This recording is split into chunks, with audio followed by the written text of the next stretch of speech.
It's fantasy football time. One of the most popular platforms for participating in a league with friends is the Sleeper app. Sleeper also provides a read-only HTTP API that allows you to make GET requests to their public endpoints for getting info for the current season, your league, users in your league, weekly matchups, and players on league rosters. Here's some of their API documentation.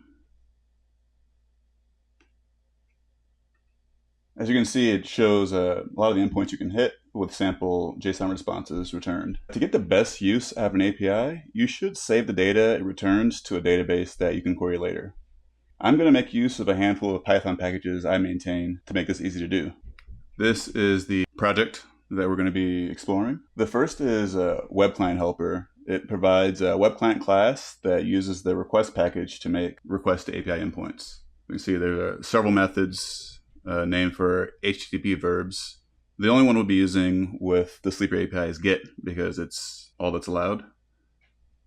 But you could, on other endpoints, you can post and put and all that stuff. There's a session method that lets you pass in the name of the method to the URL, any headers, things like that. Oh, and there's the Sleeper client that we create from that web client. Second is the settings helper, which uses the built-in config parser module to load settings. It's a very simple settings.ini file from the README. It also has the benefit of inheriting settings from different environments.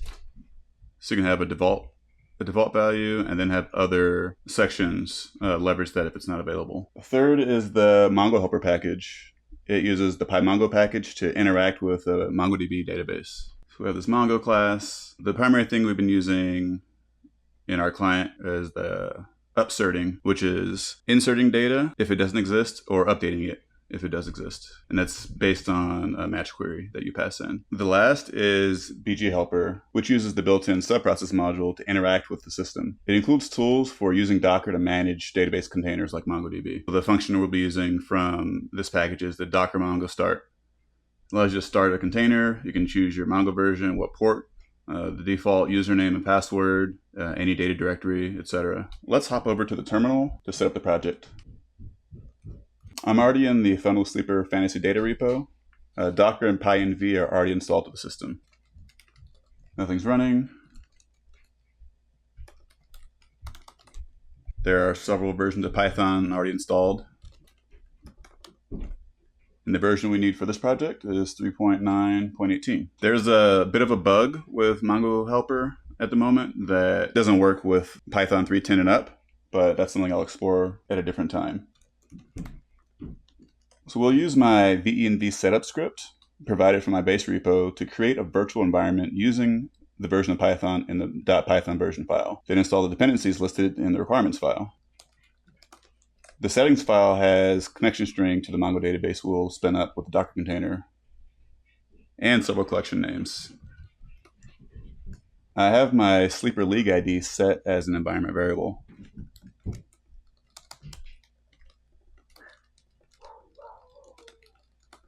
The Mongo Docker file uses the Docker Mongo start function from bg-helper to start the container. The start Mongo Docker sh shell script is a way to run that file from our virtual environment.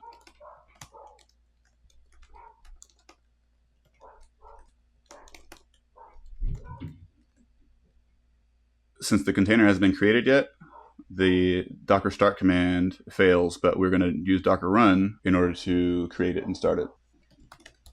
The start Sleeper client shell script starts the IPython shell from our virtual environment with the Sleeper client file loaded. The Sleeper client file loads our settings, creates an instance of the Mongo class from mongo-helper connected to our database, defines our Sleeper client class from the web client class, and creates an instance of it.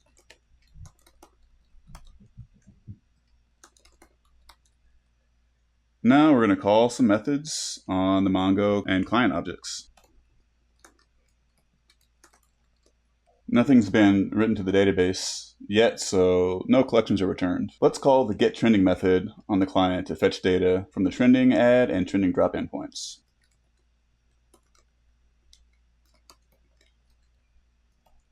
Let's check out the first and last objects added to the trends collection.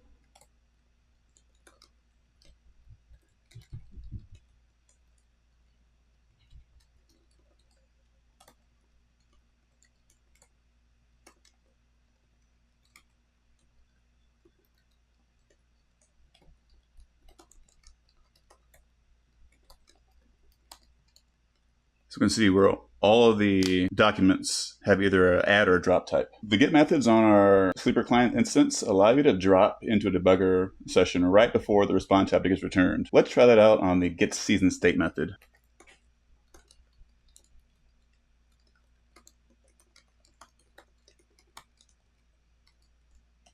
We can see the response. We can look at the attributes of the response object.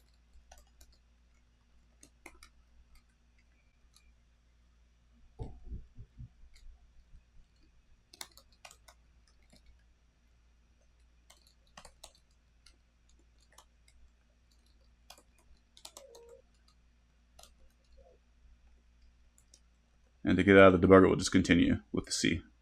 Now let's look at the object added to the NFL state collection.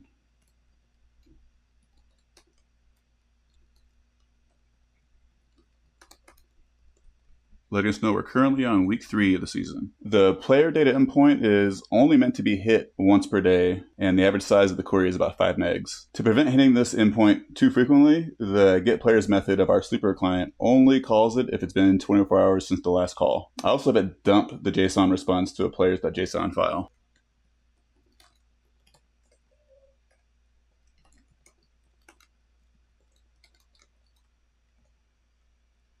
Right now, the write is a little bit slow because we are upserting each individual object to the collection. We're not using bulk write at the moment, which that's something we'll do later on.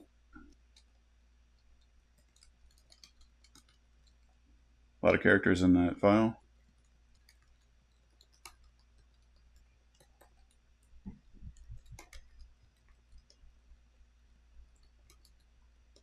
Let's look at some of the distinct injury statuses available.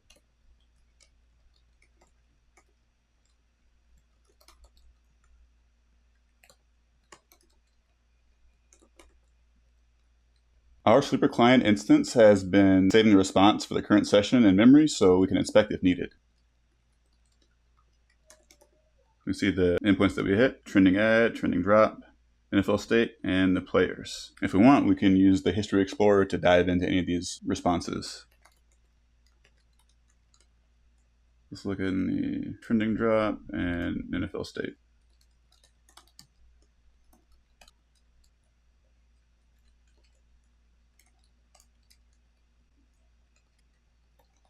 Notice that in our trending collection, we actually have a little bit more data than this. That's because we added data for the current day. Let's call the getMatchups method, which accepts a week number. By default, it uses the current week. It also includes data relating to the number of fantasy points each player on a roster got, based on the league settings. Apparently, there used to be a lot more historical data available from the Sleeper API years ago, but this is the best we can do for now.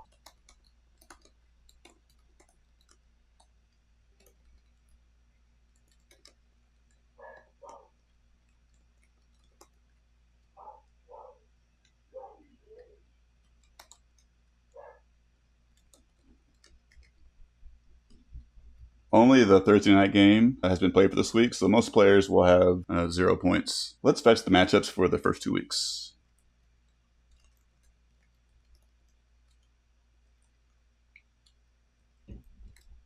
And before ending this video, let's paste in a few more in-depth queries.